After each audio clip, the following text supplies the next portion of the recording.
Hello friends, नमस्ते आणि welcome to my channel. तर आजच्या या व्हिडिओमध्ये आपण अशी एक रेसिपी पाहणार आहोत जी आपण केव्हाही खाऊ शकतो. ब्रेकफास्ट, लंच, स्नॅक्स, डिनर, टिफिनसाठी देऊ शकतो.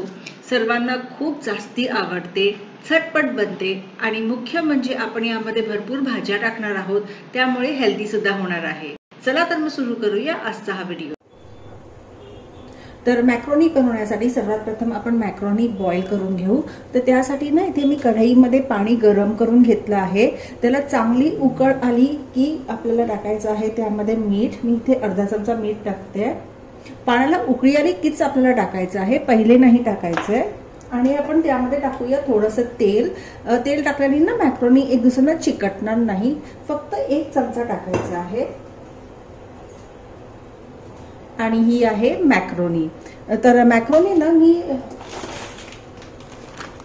ही बॅम्बिनो ब्रँडची घेतली आहे आणि ही रव्यापासून बनवलेली आहे. हे पहा, तर ही मैद्याची नाही आहे. तर आपण एकदा हे मिक्स करून घेऊ थोडंसं आणि आता आपण मॅक्रोनी टाकून बॉईल करून घेऊ. गॅस मी आता फास्ट करते म्हणजे लगेच शिजेल आणि ती ना शिजली की अशी फुलते छान. मी दाखवीनच तुम्हाला आता. तर साधारण ना एक 2 ते 3 मिनिटांनंतर ना मॅक्रोनी अशी मिक्स करा, कारण का ही बघा ती मॅक्रोनी सगळी अशी खालती जाऊन बसली आहे आणि मग ती एक दुसऱ्यांना चिकटेल. आपल्याला एकदम अशी सुट्टी सुट्टी बनवायची आहे.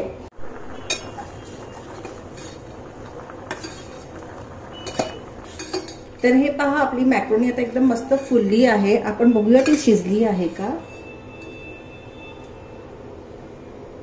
तर हे बघा, हे लगेच कापली जाते म्हणजे आपली ही मॅक्रोनी तयार आहे. तर आता आपल्याला हे गाळून घ्यायचं आहे.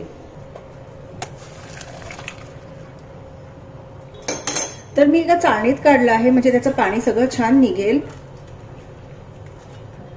तर आता मी ही मॅक्रोनी साईडला ठेवते आणि मग आपण आता फोडणी द्यायला सुरू करू. तर इथे मी कढईमध्ये तेल गरम करून घेतलं आहे आणि त्यात आपण टाकूया लसूण. इथे मी 4 लसणाच्या पाकळ्या घेतल्या आहेत, ठेचून घेतल्या आहेत.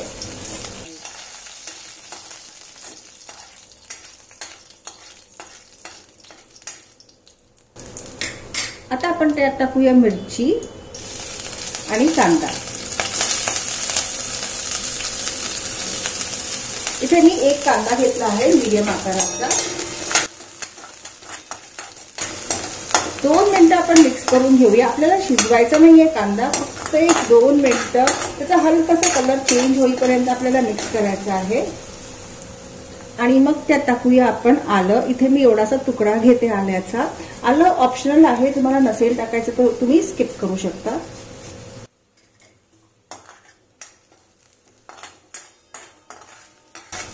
तर आता मी लगेच यामध्ये टाकते भाज्या. आता भाज्यांमध्ये मी इथे घेतली आहे परसबी आणि गाजर. तर आज मी यामध्ये गाजर, परसबी आणि वटाणे टाकणार आहे. परसबी आणि गाजरला शिजायला जरा जास्ती वेळ लागतो म्हणून मी पहिले फक्त गाजर आणि परसबी टाकली आहे. वटाणे आपण नंतर टाकूया. तर मी एक छान मिक्स करून घेते. तर 2 मिनिटं आपण इथे भाज्या परतवल्या आहेत. तर आता आपण त्यात टाकूया टॅमॅटो, म्हणजे ना टॅमॅटोच्या पाण्याने भाज्या शिजतील. तुम्हाला जर इन्स्टंट मॅक्रोनी बनवायची असेल ना तर तुम्ही टॅमॅटो आणि आलं लसूण स्किप करू शकता आणि डायरेक्टली पिझ्झा सॉस टाकू शकता. कारण का पिझ्झा सॉस मध्ये ना सगळा तो जो पिझ्झा आणि पास्ता सॉस येतो ना,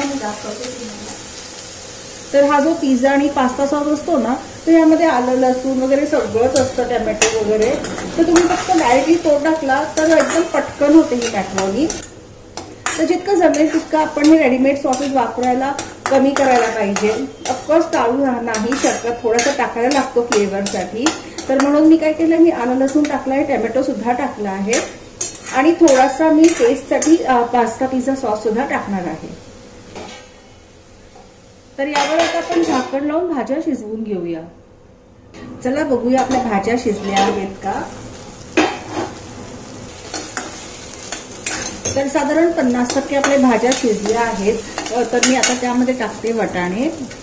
हे ना फ्रेश मटर आहे तर मी आताच टाकते. तुम्ही जर फ्रोझन मटर टाकणार असेल ना तर साधारण 80% आपली भाजी शिजली की मग आपण टाकू शकतो.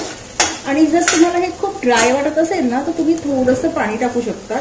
जास्ती पाणी नाही टाकायचंय, थोडंसं पाणी, जे भाज्या सुद्धा आपल्या लवकर शिजल्या जातील. तर आपण पुन्हा हे बंद करू आणि सगळ्या भाज्या छान शिजवून घेऊ.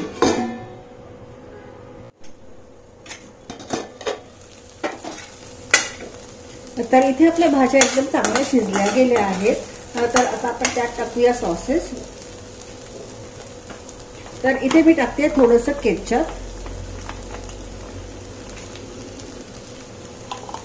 पिझ्झा आणि पास्ता सॉस 1 चमचा टाकते. तुम्ही जर टोमॅटो नसेल टाकला तर थोडासा जास्ती टाका. पाव चमचा मिरी पावडर, अर्धा चमचा मिक्स हर्ब्स, थोडेसे चिली फ्लेक्स मिक्स करून घेऊ.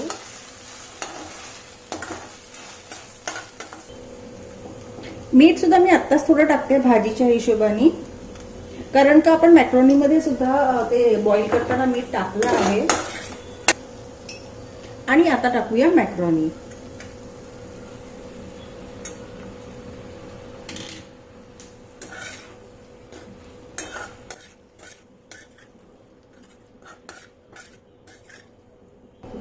तुम्हाला जर आवडत असेल ना तर यामध्ये थोडंसं मेयोनीज सुद्धा टाकू शकता आणि चीज सुद्धा टाकू शकता, त्याच्याने खूप छान फ्लेवर येतो. पण आता मी नाही टाकणार आहे. तर मॅक्रोनी खूप युनिव्हर्सल डिश आहे. तुम्ही वेगवेगळ्या प्रकारे करू शकता. इंडियन मॅक्रोनी असते, चायनीज असते, मग ही इंडो वेस्टर्न अशी आहे, मग मेयोनीज घालून करतात. तुम्हाला जसं आवडतं तसं तुम्ही करू शकता आणि आपल्या घरी काय काय अवेलेबल आहे त्याप्रमाणे आपण बनवू शकतो. मला थोडासा सॉस कमी वाटतोय यामध्ये, तर मी थोडासा अजून टाकते. फ्रेंड्स, तुम्हाला जर आजची ही रेसिपी आवडली असेल तर प्लीज व्हिडिओला लाईक करा आणि माझे नवीन नवीन रेसिपीज पाहायला चॅनलला सबस्क्राईब सुद्धा करा. एक वाफ काढून घेऊ आणि आपली मॅक्रोनी मग तयार होईल. वरनं थोडीशी कोथिंबीर टाकूया, मिक्स करून घेऊ आणि सर्व करू.